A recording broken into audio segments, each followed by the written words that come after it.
À l'écoute de Radio Mali, il est 13h à Bamako.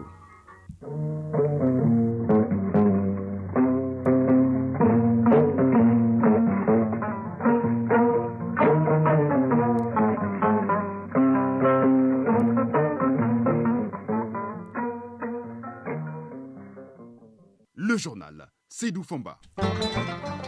Bonjour. De nouveaux ambassadeurs accrédités au Mali chez le Premier ministre, c'était hier jeudi. Les deux diplomates, l'ambassadeur de Guinée et celui de Turquie, ont échangé avec le chef du gouvernement qui a ensuite reçu les représentants de l'UNESCO et les coordonnateurs résidents des Nations Unies. Ouverture hier à Dubaï de la Convention cadre des Nations Unies sur les changements climatiques. 100 000 participants y sont attendus. La délégation malienne est conduite par le ministre de l'Environnement.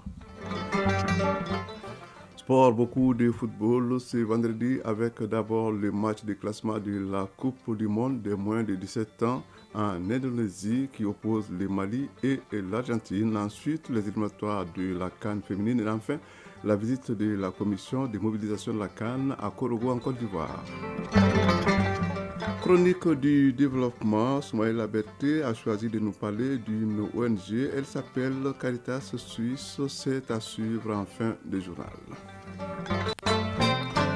Auditrices, auditeurs, bienvenue. Je vous l'annonçais dans les titres. Le Premier ministre Choguel Kokala Maïga a reçu deux nouveaux ambassadeurs accrédités au Mali. Il s'agit de l'ambassadeur de Guinée et celui de Turquie.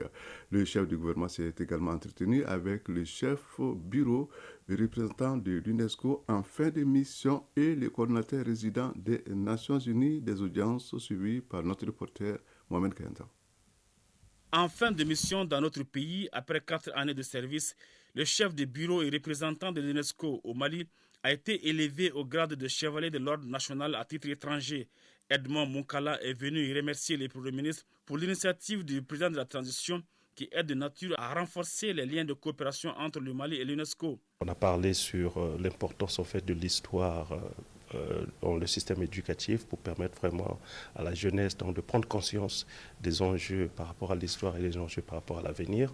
Nous avons aussi saisi cette occasion pour aborder des sujets donc, sur les services sociaux de base. Comment nous pouvons, donc, à travers donc, la technologie de l'information, améliorer, accompagner en fait, les efforts de développement à travers donc, les services sociaux de base, surtout dans les zones reculées. Pour leur prise de fonction dans notre pays, deux nouveaux représentants diplomatiques ont été successivement reçus par Dr Choguel Kokala Maïga. Il s'agit de l'ambassadeur extraordinaire et plénipotentiaire de Guinée et celui de Turquie nommé il y a 3 mois. Effet Ceylan, ambassadeur de Turquie au Mali. Un peu de sécurité et la stabilité du Mali. Et nous sommes très reconnaissants que les Maliens veulent coopérer avec la Turquie dans toutes les matières. Mais nous aussi, nous comprenons que la sécurité et la stabilité du Mali est une priorité pour le peuple malien, pour la nation malienne. Donc, une fois que les choses améliorent, la situation générale, nous aurons beaucoup de chances pour développer nos relations. Abdoulaye Fofana, ambassadeur extraordinaire et plénipotentiaire de Guinée au Mali. Le Mali et la Guinée, on n'a pas besoin de redire ce qui a été dit avant pour dire que d'abord nous sommes un, c'est le même peuple. Il y a tout qui nous lie avec le Mali, il y a l'histoire, il y a la géographie. Nous avons un destin en commun aussi. Donc on a parlé du renforcement des relations bilatérales. La dernière personnalité reçue par le chef du gouvernement est le coordonnateur résident des Nations Unies et coordonnateur humanitaire. Au cœur des échanges, la poursuite du dialogue entre le Mali et les Nations Unies. Alain Noudéou, coordonnateur résident des Nations Unies et coordonnateur humanitaire. Nous avons parlé énormément des aspects de développement qui constituent le cœur du travail qu'on fait ici.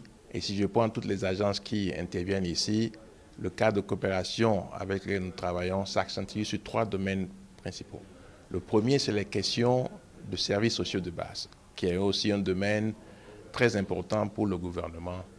Le deuxième, c'est les questions qui sont reliées à la gouvernance et à la capacité des institutions de l'État.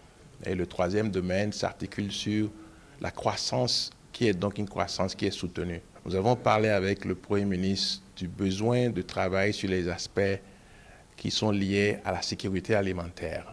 Ces personnalités se disent comblées de leur rencontre avec le chef du gouvernement. C'est parti depuis hier pour la Convention cadre des Nations Unies sur les changements climatiques COP28 à Dubaï, aux Émirats Arabes Unis. Environ 100 000 participants y sont attendus. Ils vont échanger 2 semaines durant sur les enjeux climatiques avant de faire le point de l'engagement des pays à œuvrer pour limiter la hausse de la température à 1,5 degré Celsius d'ici la fin du siècle. Cet engagement a été pris en 2015 à Paris et Dubaï tire le bilan. La délégation malienne est conduite par le ministre de l'Environnement, de l'Assainissement et du Développement durable, Mamadou Samake. Le récit de la journée d'ouverture avec notre envoyé spécial évidemment à Dubaï, Salimata Daou. La réflexion est lancée ce jeudi autour du changement climatique, ses conséquences et les stratégies d'atténuation de ses effets. La COP28, c'est à Dubaï. La centaine de participants du Mali est conduite par le ministre de l'Environnement, de l'Assainissement et du Développement durable, Mamadou Samake. Le chef de la délégation et son collègue de la Santé ont assisté à la cérémonie d'ouverture durant laquelle le président de la COP28, Dr Sultan Ahmed Al-Jaber, dans son discours, a annoncé de grandes actions qu'il faut mener à bout pour limiter la hausse de la température à 1,5 degré Celsius d'ici la fin du siècle. Mamadou Samake, ministre de l'Environnement, de l'Assainissement et du Développement durable. Après la COP de Paris, les pays développés ont promis 100 milliards de dollars aux pays en voie de développement pour accompagner en fait, les mesures d'atténuation, les mesures d'adaptation aux conséquences des changements climatiques. Et aujourd'hui, ce montant n'a pas été mobilisé. Donc les pays en développement, en tout cas, lancent toujours cet appel-là à la mobilisation de ces fonds. Il y a aussi la question du fonds d'adaptation qui doit être doublé. C'est aussi un mécanisme de financement des conséquences des changements climatiques. Pour la première fois, les ministres en charge de la santé prennent part à la COP. Le Mali ne pouvait pas rater cette opportunité. Le pays est présent avec une communication. Colonel Assaba Diallo Touré, ministre de la Santé et du Développement social. Nous, on sait déjà qu'on parle de One Health. C'est-à-dire qu'on ne pourra pas parler de santé sans environnement, on ne pourra pas parler de santé sans les autres secteurs. Et cette fois-ci, la COP a vraiment mis la santé au milieu. Il y aura une réunion des ministres de la Santé, il y aura des déclarations, il y aura des échanges. Et c'est vraiment très important pour nous. Par rapport à la déclaration des ministres de la Santé, il faut dire qu'il y avait un travail qui avait été fait au préalable. La déclaration avait été envoyée à tout le monde pour mettre les inputs et c'est cette déclaration qui sera validée le 3 décembre lors de la réunion des ministres de la Santé. Avant la cérémonie d'ouverture, le ministre Samake a animé au pavillon du Mali une séance de travail avec son équipe pour fixer tous les rendez-vous auxquels le Mali sera présent. Dubaï, Salimata Dao, Idrissa Traoré pour l'ORTM. ORTM, il est 13h passé de 8 minutes. À actualité nationale, suite l'Institut national de formation Maître Demba Diallo, où sont formés des magistrats, juges, notaires et autres attenus pour la première fois depuis sa création une session extraordinaire de son conseil d'administration. L'objet de cette session extraordinaire pour les administrateurs de l'Institut est l'approbation de l'intégration dans l'organigramme de l'Institut d'une structure appelée Maison Justice qui sera réalisée à Mopti en 2024. Une infrastructure qui devra contribuer à assurer le bon fonctionnement du service public de la justice sur l'ensemble du territoire national Aridjouma Tina. Au lieu de formation de plusieurs composantes de la grande famille judiciaire malienne, l'Institut national de formation Maître Demba Diallo, qui s'appelait Centre de formation des magistrats, tient pour la première fois depuis sa création en 1981 une session extraordinaire du conseil d'administration.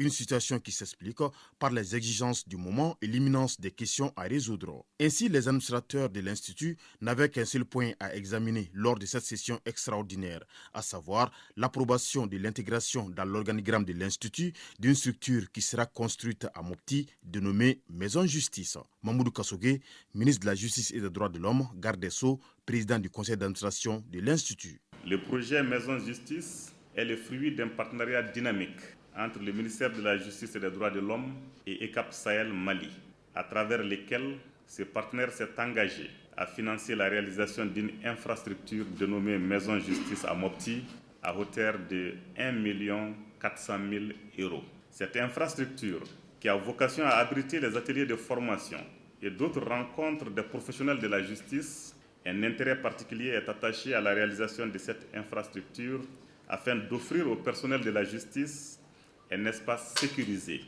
avec le déploiement d'un important dispositif sécuritaire. La réalisation d'une telle infrastructure au niveau régional permettra à l'Institut de renforcer ses capacités et mieux s'organiser pour faire face aux défis actuels et futurs. La Maison Justice vient renforcer les capacités de notre département à mieux s'organiser pour faire face aux réalités nouvelles qui induisent la nécessité de prendre les dispositions nécessaires.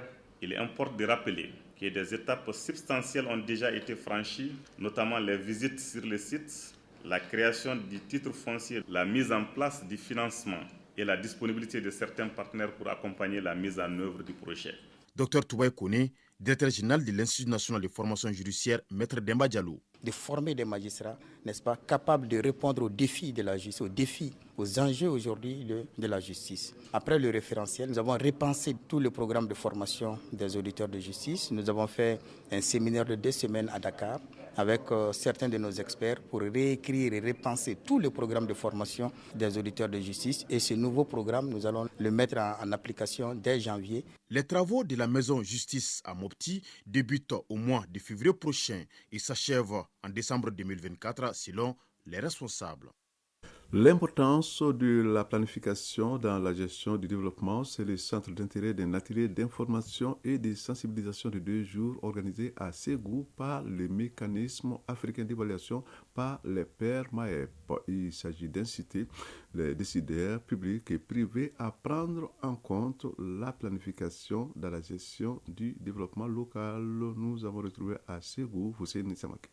Durant 2 jours, les acteurs de la planification et les décideurs vont échanger sur la nécessité et l'utilité de la planification dans la gestion du développement. Ils seront ainsi mieux outillés pour la mise en œuvre de la démarche de planification dans les domaines d'intervention respectifs. Sadio Sissoko, assistant à la Convention nationale de gouvernance du mécanisme africain d'évaluation par les pairs CNG-MAEP. À travers cette formation, la Commission nationale de gouvernance du MAEP vise à renforcer les capacités maintenant des cadres et des décideurs des régions intervenant dans le domaine de la planification et la gestion du développement local, pour qu'ils continuent maintenant de mettre la planification au cœur de leurs projets et programmes en vue d'assurer maintenant un développement durable au plan local. Mohamed Abouakrine Ag Mohamed Ali, conseiller au gouvernorat de Ségou. La planification elle est importante dans tout ce que nous faisons.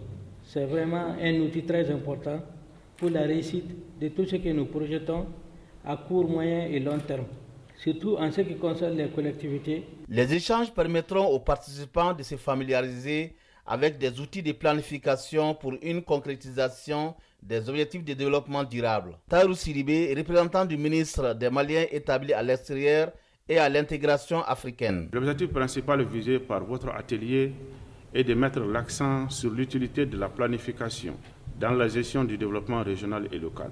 Les plus hautes autorités de la transition se sont engagées dans un processus de refondation et de pacification des pays qui ne peut se faire qu'avec une planification adéquate. Notons que le mécanisme africain d'évaluation par les pairs MAEP est un processus destiné à l'auto-évaluation et à l'évaluation des politiques pratiques des États africains en matière de gouvernance. Le Mali y a adhéré en 2003. Ségou Fousseini Samake et Bassi Traoré pour l'ORTM. ORTM 13h14. À présent, un mot de l'actualité internationale. À Madagascar d'abord, le président sortant, André Rajoelina, est officiellement le nouveau chef de l'État. Sa victoire a été validée aujourd'hui même avec 58,96% des voix par la Haute Cour constitutionnelle, un résultat contesté par l'opposition. Au Sénégal, le paiement de la caution de l'opposant Ousmane Sonko pour valider sa candidature à la présidentielle a été refusé par la Caisse des dépôts et consignations du pays. Ce refus de cette structure aurait pour motif que l'opposant a été radié des listes électorales suite à sa condamnation à 2 ans de prison pour corruption de la jeunesse, ce qui veut dire qu'il n'est plus éligible. Mais pour ses partisans, il faut valider chacune des étapes et avancer dans la constitution d'un dossier de candidature. Au Nigeria, le prochain sommet ordinaire de la Communauté économique des États d'Afrique de l'Ouest, CEDEAO, aura lieu le 10 décembre à Abuja. L'annonce a été faite hier par la présidence de Côte d'Ivoire à l'issue d'une rencontre mercredi à Abidjan entre le chef de l'État, Alassane Dramane Ouattara, et le président de la Commission d'organisation sous-régionale, Omar Alieu Touré. Selon le rapport annuel 2023 de l'OMS, l'Organisation mondiale de la santé, le nombre de décès du paludisme a considérablement baissé avec 608 000 personnes décédées suite à cette maladie en 2022. Il est passé de 140 à 55 décès pour 100 000 habitants entre 2000 et 2022. L'organisation onusienne estime que le déploiement à grande échelle de 2 nouveaux vaccins sera crucial dans la lutte contre le paludisme. Enfin, après la fin de la trêve, l'armée israélienne annonce ce vendredi avoir repris les combats contre le Hamas. Elle accuse le Hamas d'avoir violé la pause en vigueur depuis une semaine.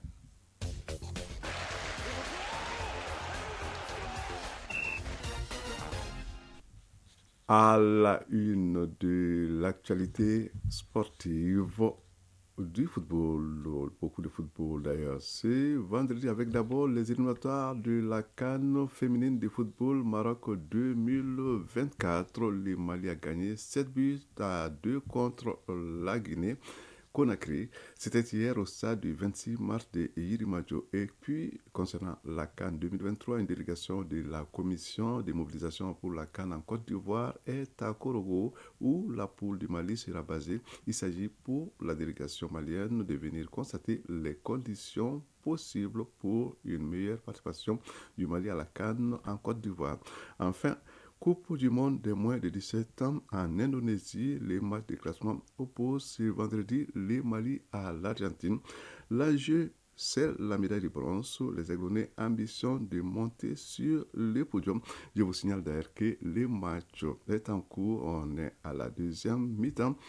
Et je pense bien que les choses se passent bien pour les Aiglonnais qui mènent désormais 3-0. Voici le développement de l'actualité sportive avec Fotiki Toumara.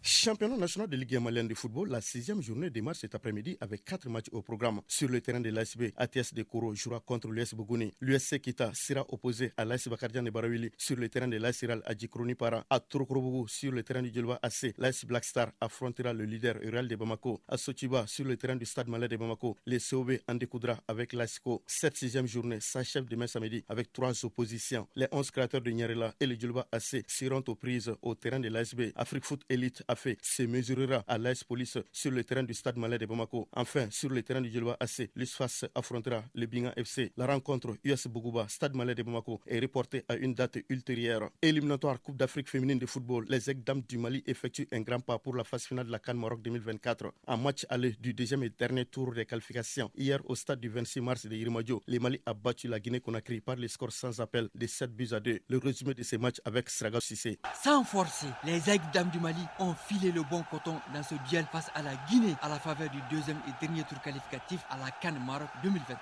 Avec le plein de confiance, les Aigles-Dames du Mali ont tout de suite carburé. Agaïcha Diarra 3 fois, Fatou Dambélé, Koulouba Sogoré, Djeneba Baragui et Aïssata Traoré, dite Neymar, se sont transmises le relais pour faire mal à la défense guinéenne aux abois. La Guinée est parvenue à marquer 2 buts. Score final 7-2 pour le Mali. Cette nette avance des Aigles-Dames du Mali augure un match retour tranquille le 5 décembre prochain dans l'optique du ticket qualificatif à la CAN Maroc 2024. Avec un avantage assez confortable, les Aigles d'Am peuvent sereinement envisager le match retour. Mais gare à elles en cas d'excès de confiance. C'est ce que prévient déjà les sélectionneurs de l'équipe guinéenne qui n'a pas encore dit son dernier mot et qui garde toujours une petite lueur d'espoir. Je vous propose d'écouter Sekou Tidiane Kaba au micro de Awa Kamisiko. On a vu aujourd'hui une très bonne équipe du Mali qui était en place motivée, qui remplissait les conditions athlétiques, qui les a permis de jouer tous les balles en profondeur. Ça a posé beaucoup de problèmes à ma défense. Donc il est question maintenant de revoir ces détails, afin de gérer ces détails, pouvoir bien gérer le match prochain. On peut encore se motiver pour se réorganiser, pour pouvoir gagner le match. Pourquoi ne pas aussi chercher une qualification? Parce que c'est une finale, nous n'avons rien à perdre. Préparatif de la CAN Côte d'Ivoire 2023, une délégation de la commission de mobilisation séjourne en Côte d'Ivoire. La mission s'est rendue à Korogo, où sera basée la poule du Mali. Il s'agit pour la délégation malienne de faire une évaluation des conditions d'hébergement et de prendre des dispositions possibles pour une meilleure participation du Mali à la CAN Côte d'Ivoire 2023. De Korogo, les points avec nos envoyés spéciaux Isaac Chenou et Seriki Balo. Faire de la participation du Mali à la CAN une réussite, voilà pourquoi la commission nationale mise en place à cet effet a initié cette mission à Korogo en Côte d'Ivoire. La délégation malienne est venue toucher du doigt les problèmes éventuels auxquels le Mali pourrait être confronté. Kayato Ao, président de la commission nationale d'organisation et de mobilisation de la CAN au Mali, chef de la mission. On a voulu faire cette mission pour venir voir dans quelles conditions nous allons être reçus par nos frères de Korogo, dans quel esprit on est, dans quels endroits les Maliens qui vont venir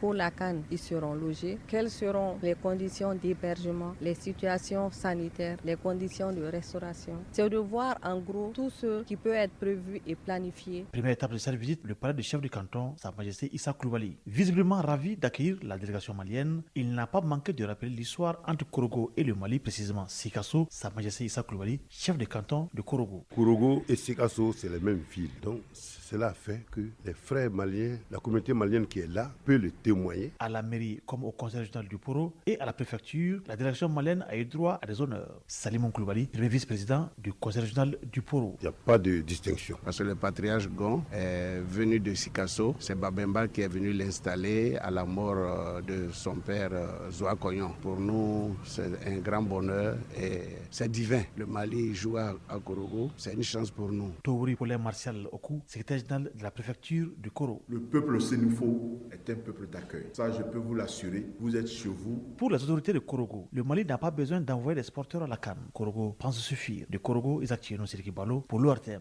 Coupe du monde des cadets Indonésie 2023. La compétition connaîtra son épilogue demain samedi avec la finale qui oppose à midi la France à l'Allemagne. Le podium de ce mondial des cadets Indonésie 2023 sera complété par les vainqueurs de la petite finale. Match de classement pour la 3e place qui met aux prises en ce moment le Mali et l'Argentine, des pays qui se disputent la médaille de bronze.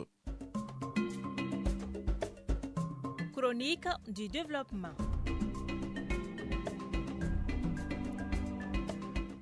La chronique du développement dans le paysage foisonnant des ONG évoluant au Mali. Parmi celles-ci, il y a Caritas Suisse, une ONG présente ici dans le pays depuis une cinquantaine d'années et qui évolue dans les domaines de la sécurité alimentaire, des changements climatiques et de l'humanitaire. Quelles sont ces réalisations, les réactions de cette ONG au profit des populations? La chronique du développement du jour s'est penchée sur la question en allant à la rencontre d'un des responsables de l'organisation et en recueillant des témoignages d'un bénéficiaire. C'est une réalisation de Soumaïla Berthe et Marc Dambélé. L'ONG Caritas Suisse intervient dans 20 pays au monde et est présente au Mali depuis 1973. Mais ce n'est qu'en 2014 qu'elle a ouvert son bureau à Bamako. Elle s'est assignée comme mandat de lutter contre la pauvreté dans ses zones d'intervention.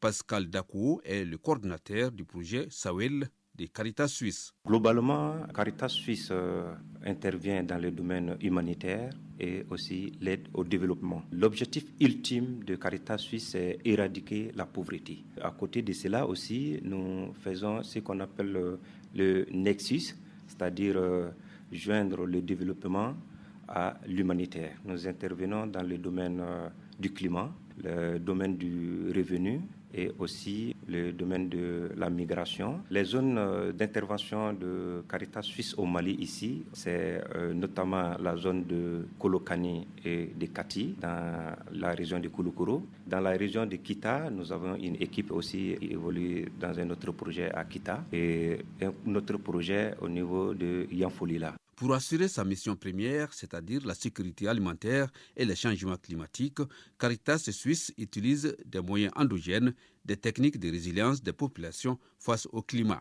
Afin d'atteindre ces objectifs, l'ONG s'appuie sur 3 projets, dont Sawel, qui intervient dans des zones rurales des cercles de Kolokani et Kati. Nous savons aujourd'hui que les sols sont largement dégradés et il faut vraiment des moyens de résilience pour pouvoir subvenir aujourd'hui à notre ration alimentaire. Donc Caritas a des paquets technologiques pour aider à éradiquer l'érosion hydrique et éolienne par des techniques de cordon pierreux, les techniques aussi de la régénération naturelle assistée, les techniques d'apprentissage des producteurs à faire du compostage. C'est de l'engrais organique fait à partir des matières organiques au niveau de la base. Au terme de 4 ans d'activité sur le terrain, les acquis du projet sont palpables. Pascal Dakouo. Nous avions aidé les communautés à s'organiser. Nous avions mis en place 86 paysans relais qui nous appuient dans la vulgarisation des technologies promues par le projet. Ça, c'est un acquis aujourd'hui que le projet laisse derrière lui. Nous avons encadré aussi 43 comités de gestion des ressources naturelles au niveau village, 9 comités communaux. Et nous avions à nos jours pu récupérer plus de 1450 hectares de terres qui sont dégradées par des techniques de cordon pierreux, de régénération naturelle assistée, des diguettes en terre et les techniques de compostage et de la plantation des arbres. Des réalisations qui font le bonheur des populations bénéficiaires. Seydou Koulibaly, responsable du comité local de gestion de l'eau du cercle de Kati, en témoigne. De façon globale, nous disons que nous avons beaucoup bénéficié de l'intervention des Caritas Suisse. Nous avons bénéficié des formations autour du système de restauration, de retenue et de bonne gestion de la retenue d'eau du lac Ouéyan. Pour autre bénéfice, la population a reçu des formations sur la mise en place de cordons pierreux. La population a également bénéficié de la fabrication de compost. La population a également bénéficié du maraîchage.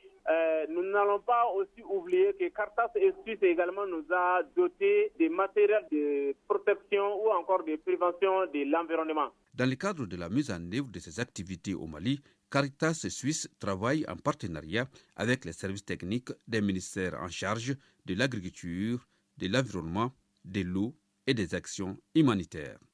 Et retrouver Soumaïla Berté dans une semaine pour évidemment un autre numéro. Et c'est tout pour ce journal qui vous a été présenté par Seydou Fomba avec la complicité technique d'Alimata Ouattara, mise en ligne Sekou Traoré, réalisation Soumaou Aïdara, le tout coordonné par Brahma Traoré, l'infatigable. Merci de nous avoir suivis. Prochain rendez-vous avec l'actualité, c'est à 19h30. Au revoir.